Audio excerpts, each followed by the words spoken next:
अगर हम बात करें तो मानसून हमेशा से ही भारत के लिए एक बहुत बड़ा इवेंट रहा है। और हर साल भारत क्योंकि कृषि प्रधान देश है, तो ऐसे में मानसून हमेशा से ही एक बहुत बड़ा इवेंट होता है।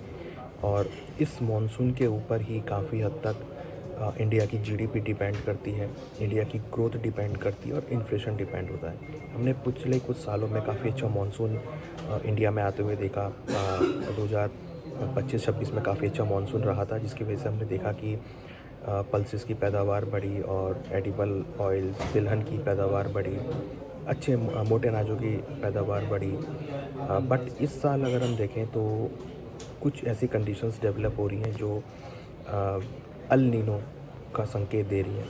अल नीनो क्या है? बेसिकली अल नीनो एक ऐसा कंडीशन है जिसमें बारिश कम होती है, गर्म हवाएं ज़्यादा चलती हैं, मीन्स वेदर थोड़ा गर्म होता है। तो अगर हम बात करें तो यहाँ पर अब जो कंडीशन है वो एनसो की कंडीशन आती हुई दिखाई दे रही है, जिसको हम बोलते हैं अल नीनो साउथर्न ऑसिलेटर।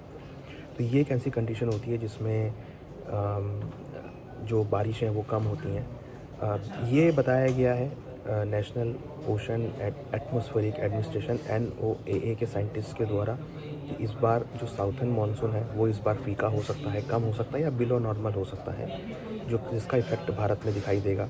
और इस बार हो सकता है कि भारत में मानसून की अभी तक जो सिचुएशन है उसके अकॉर्डिंग ऐसा बताया जा रहा है। और जैसे जैसे आगे टाइम बीतेगा, अप्रैल, मई, जून, जुलाई, अगस्त, सितंबर, अक्टूबर तक इसका इम्पैक्ट देखने को मिल सकता है।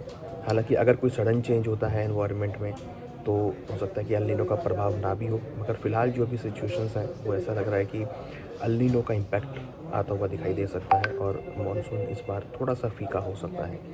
हालांकि भारत के लिए इतनी चिंता की बात नहीं है, बट हाँ, कहीं ना कहीं अगर मानसून फीका होगा या कम होगा तो कहीं ना कहीं एक बहुत वार्म वेदर क्रिएट होता हुआ दिखाई देगा, जिसका इम्पैक्ट आगे की फसलों पर भी पड़ता हुआ नज़र आ सकता है। तो कहीं ना कहीं एक थोड़ा चिंता की बात है कि इस बार अगर मानसून कम होगा तो एग्रीकल्चर कमोडिटीज़ पे क्या इम्पैक्ट पड़ेगा।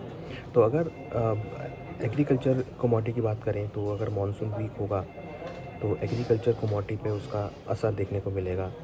पैदावार कम हो सकती है, क्वालिटी कम देखने को मिलेगी, क्वांटिटी भी कम देखने को मिलेगी, जिसका इम्पैक्ट उसके भावों पे पड़ सकता है। जिसका मेजर इम्पैक्ट आने वाली जो रबी फसलें पड़ेंगी अगले साल, गेहूँ, चना, सरसों, कॉटन, ग्वार सीड, देन मसाले, सभी मैक्सिमम क्रॉप जो होंगी सब पे उसका इम्पैक्ट आता हुआ दिखाई देगा। तो उसकी वजह से हम देखेंगे कि प्राइस राइज़ भी होने की आशंका है, चांसेस है प्राइस बढ़ सकता है। तो एक थोड़ा सा ये ध्यान रखने वाली बात है कि इस बार मानसून कैसा होगा। बट हाँ, ये अल नीनो का जो सिचुएशन है वो इस बार क्रिएट होता हुआ दिखाई दे रहा है as per the current situation. अभी हम फरवरी में हैं, फरवरी के अकॉर्डिंग लग रहा है कि आगे अल नीनो की सिचुएशन हो सकती है। अगर ये सिचुएशन सेम अप्रैल तक रहती है तो ये फिर आगे भी महीनों में शिफ्ट होते हुए दिखाई दे सकती है। तो हमें अब देखना है कि किस तरीके का मानसून डेवलपमेंट्स होते हैं, किस तरीके के चेंजेस होते हैं वातावरण में। तो अगर कोई भी पॉजिटिव चेंज होगा तो फिर मानसून अल नीनो का जो प्रभाव वो कम हो सकता है। बट अगर वार्मर वेदर रहता है तो फिर अल नीनो का इम्पैक्ट हो सकता है। तो इस बार शायद गर्मी भी ज़्यादा पड़ती हुई नज़र आए और हो सकता है कि बारिशें थोड़ी कम हो सकती हैं। तो ये एक थोड़ा सा चिंता की बात है जो हमको यहाँ पे ध्यान रखनी है। और कहीं ना कहीं एग्रीकल्चर के भावों को लिए एक संकेत आ रहा है कि शायद भाव ऊपर की तरफ मूव होते हुए नज़र आए। तो इस बार का मानसून के लिए होप फॉर द बेस्ट कि मानसून इस बार अच्छा आना चाहिए। अगर नहीं आता है तो एग्रीकल्चर कमोडिटी के भावों में उछाल देखने को मिल सकता है।